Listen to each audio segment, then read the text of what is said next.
तो गाइस आज के वीडियो में हम देखेंगे कि हम कैसे इन दोनों अलजेब्रिक एक्सप्रेशन को जो अलजेब्रिक एक्सप्रेशन है हम इनको फैक्टराइज करेंगे। जो हमने बेसिक अलजेब्रा के फॉर्मूले पढ़ के रखे हैं उनकी हेल्प से हम इन दोनों अलजेब्रिक एक्सप्रेशन को कैसे फैक्टराइज करेंगे। तो पहले को देखते हैं जो हमारे पास है A square B square plus A square B plus A B square plus 3ab plus A plus B plus 1, right. हम पहले इसको लिख लेंगे यहाँ पे A square B plus A B square plus 3ab plus A plus B plus 1, right. तो यहाँ पे अगर हम देखें तो इसको फैक्टराइज करें तो हमें कुछ जुगाड़ लगाना पड़ेगा, ऐसे देखते ही कुछ नहीं होगा, ठीक। तो मैं यहाँ पे अगर देखूँ अच्छे से तरीके से तो ए स्क्वायर बी स्क्वायर और इस 3ab और इस 1 को देखूँ, ठीक। अगर हम इसको डायरेक्ट देखेंगे तो हमारे दिमाग में कुछ नहीं आएगा, ठीक। लेकिन अगर मैं यहाँ पे बोलूँ इस 3ab को हम क्या तोड़ के ऐसे लिख सकते हैं क्या हम इस 3ab को 2ab प्लस ab तोड़ के लिख सकते हैं क्या। तो अगर मैं इस 3ab को 2ab प्लस ab तोड़ के लिख सकता हूँ, ठीक। तो इसको अगर मैं ऐसे तोड़ के लिखूँ, ठीक। अगर मैं इस 3ab को इस 2ab प्लस ab के फॉर्मेट में लिखूँ तो हमें फ़ायदा क्या होगा, ठीक। तो क्या फ़ायदा होगा हम आगे देखेंगे, ठीक। तो पहले मैं वही करता हूँ कि जो हमारे पास 3ab है मैं उसको 2ab प्लस ab के फॉर्मेट में तोड़ के लिख देता हूँ, ठीक। उसके बाद देखते हैं हमें क्या फ़ायदा मिलता है। अगर हम फ़ायदे की बात करें तो यहाँ पे ए स्क्वायर बी स्क्वायर हमारे पास जो रह गया और ये जो 2ab रह गया और यहाँ पे जो 1 रहेगा, ठीक। इन तीनों टर्म्स को अगर अच्छी तरीके से अपन देखें तो आपको अभी देखने पर क्या कोई अलजेब्रिक फॉर्मूला आ रहा है? इन तीनों टर्म्स को देखने के बाद क्या आपके दिमाग में कोई अलजेब्रिक फॉर्मूला आ रहा है? अगर नहीं आ रहा तो मैं इन तीनों टर्म्स को इकट्ठा करके इधर लिख देता हूँ, ठीक। ये जो ए स्क्वायर बी स्क्वायर इधर रह गया और 2ab और यहाँ पे और ये जो एंड में 1 बैठा था ना उसको इधर मैंने लिख दिया है, ठीक। और उसके बाद जैसे-तैसे हमारे पास टर्म्स थे उसको हम अगेन वैसे ही वैसे लिख देंगे विदाउट एनी चेंज, राइट।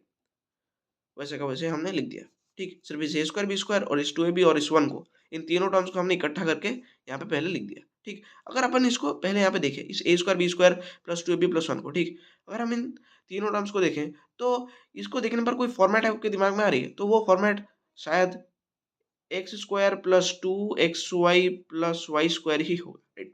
इन तीनों टर्म्स को देखने के बाद आपके दिमाग में यही फॉर्मेट ही आएगा, ठीक। और ये जो फॉर्मेट है इसके रिलेटेड कोई फॉर्मूला है? मैंने बोला हाँ, तो वो फॉर्मूला क्या है? वो है x प्लस वाई का whole square, right. That is X plus Y का होल स्क्वायर। मतलब हम इस A square B square plus 2ab plus 1 को कन्वर्ट करके एक्स प्लस वाई के होल स्क्वायर के फॉर्मेट में ला सकते हैं। अगर मैं ले आऊँगा तो क्या होगा? तो पहले हम ले आते हैं, तो ये हमारे पास है ab प्लस 1 का होल स्क्वायर, राइट। और यहाँ पे हमारे पास रह गया A square B plus ab square plus ab plus a plus b, right. तो यहाँ पे मैंने लिया। अब इन दोनों टर्म्स को देखिए जो ए स्क्वायर बी स्क्वायर रह गया और यहाँ पे ab स्क्वायर रहेगा, ठीक। इन दोनों टर्म्स को अगर अपन अच्छी तरीके से विजुअलाइज करें, ठीक, तो हमें क्या फ़ायदा मिलेगा अपन देखते हैं, ठीक। तो अगर मैं बोलूँ इस ए स्क्वायर बी को देखिए और इस ए बी स्क्वायर को देखिए, तो क्या इन दोनों टर्म से कुछ कॉमन निकल सकता है? मैंने बोला हाँ निकल सकता है। क्या निकल सकता है? क्या हम इन दोनों टर्म से ए बी कॉमन नहीं निकाल सकते क्या? बिल्कुल निकाल सकते हैं। तो अगर यहाँ से मैं ए बी इस ए स्क्वायर बी से अगर मैं ए बी कॉमन निकालूँगा तो क्या इधर बचेगा? ए स्क्वायर बी की जगह पे ए बचेगा और ए बी स्क्वायर की जगह बी बचेगा, राइट। अब इन दोनों टर्म्स को देखिए, ये जो A B whole into A plus B रहेगा और यहाँ पे ये जो ए प्लस बी, ठीक। इन दोनों टर्म्स को अगर अच्छी तरीके से देखें तो हम बोल सकते हैं कि इन दोनों टर्म से ए प्लस बी और ए प्लस बी कॉमन निकाला जा सकता है। तो उससे पहले हम इस A B plus whole into A plus B के पास में इस ए प्लस बी को ले आएंगे, राइट। ले आते हैं फिर, ठीक, ले आते हैं फिर। मैं अगर ले आऊंगा इधर ऐसे यहाँ पे रहेगा। अभी अगर हम देखें अभी अगर अपन देखेंगे तो यहाँ इन दोनों जगह से हम ए प्लस बी को कॉमन निकाल सकते हैं, राइट। ए प्लस बी को अपन कॉमन निकाल सकते हैं तो फिर निकाल देते हैं। ए प्लस बी को अगर दोनों जगह से अपन कॉमन निकालेंगे तो ब्रैकेट के अंदर ए बी प्लस 1 बचेगा, ठीक। ये हमारे पास आ जाएगा फिर A B whole into A B plus 1, right. अभी आप दोनों टर्म्स को देखिए, ये जो टर्म रहा हमारे पास ए बी प्लस 1 का होल स्क्वायर और A plus B whole into A B plus 1, right. तो इन दोनों जगह से क्या हम कुछ कॉमन निकाल सकते हैं? तो बिल्कुल निकाल सकते हैं भाई। तो क्या कॉमन निकाल सकते हैं अपन? ए बी प्लस 1 और ए बी प्लस 1। इन दोनों जगह से हम ए बी प्लस 1 और ए बी प्लस 1 कॉमन निकाल सकते हैं। तो इधर हम कॉमन निकाल लेते हैं। कॉमन निकाला यहाँ पे जो हमारे पास पहले टर्म था ए बी प्लस 1 का होल स्क्वायर, अगर इधर से अपन ए बी प्लस 1 कॉमन निकाल लेंगे तो इसके जगह पे फिर क्या बचेगा? इसके जगह पे जाहिर सी बात है ए बी प्लस 1 बचेगा और इसके जगह पे हमारे पास ए प्लस बी बचेगा, राइट। Okay, got it. यहाँ पे आप देख लीजिए, ठीक। ये जो ए बी प्लस 1 था, ठीक। यहाँ पे जो ए बी प्लस 1 का होल स्क्वायर था, हम इन दोनों जगह से हमने क्या किया, हमने इन दोनों जगह से ए बी प्लस 1 और ए बी प्लस 1 कॉमन निकाला। तो जब हमने यहाँ से ए बी प्लस 1 या जब हमने यहाँ से ए बी प्लस 1 को कॉमन निकाला तो इसके जगह पे ये ए बी प्लस 1 आ गया और इसके जगह पे जब हमने ए बी प्लस 1 कॉमन निकाला तो हमारे पास ए बी आ गया, ठीक है, सॉरी ए प्लस बी आ गया, ठीक। तो अब मैं बोलूँ कि ये जो ए बी रहेगा और ये 1 रहेगा और ये जो बी रहेगा, ठीक, इनको पहले इधर यहाँ पे लिख लीजिए और इस ए को अकेला इधर छोड़ दीजिए। ऐसा है, इसको रीग्रुप कर लीजिए।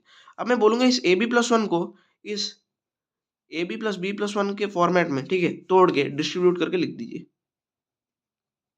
डिस्ट्रीब्यूट कर दीजिए, ठीक। तो मैंने क्या बोला, इस ए बी प्लस 1 को एक दफ़ा इस A B plus B plus 1 के साथ डिस्ट्रीब्यूट कीजिए और दूसरी दफ़ा इस ए बी प्लस 1 को ए के साथ डिस्ट्रीब्यूट कीजिए, ठीक। ओके, ए बी प्लस 1 रहेगा हमारे पास दोस्तों, ठीक। अभी अपन अगर इन दोनों टर्म्स को देखें, ये जो A whole into A B plus 1 रहेगा और यहाँ पे जो ए बी रहेगा, ठीक, इन दोनों टर्म्स से अगर अपन अच्छी तरीके से देखें, इन दोनों टर्म्स से हम क्या कुछ कॉमन निकाल सकते हैं, तो हम ए कॉमन निकाल सकते हैं, जाहिर सी बात है। तो अगर अपन ए कॉमन निकाल लेंगे, ठीक है, तो इसके जगह पे हमारे पास ए बी प्लस 1 बचेगा और इसके जगह पे हमारे पास जाहिर सी बात है बी बचेगा, ठीक। अब इन दोनों टर्म्स को देखिए, ये वाला टर्म जो रहेगा और ये वाला टर्म जो रहेगा, इन दोनों टर्म्स को अगर अच्छी तरीके से अपन विजुअलाइज करें, एनालाइज करें, तो अपन को ये दिखेगा कि जो A B plus B plus 1 है और यहाँ पर जो A B plus B plus 1 है, दोनों जगह पे सेम है, राइट।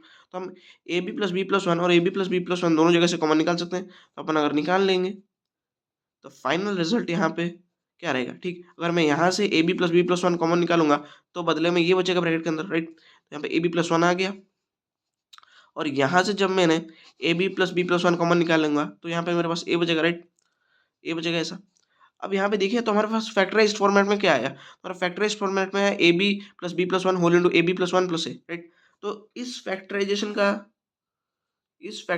का जो आंसर था वो ये रहा, ठीक। तो मैं बोलूँगा काफ़ी बढ़िया फैक्टराइजेशन था।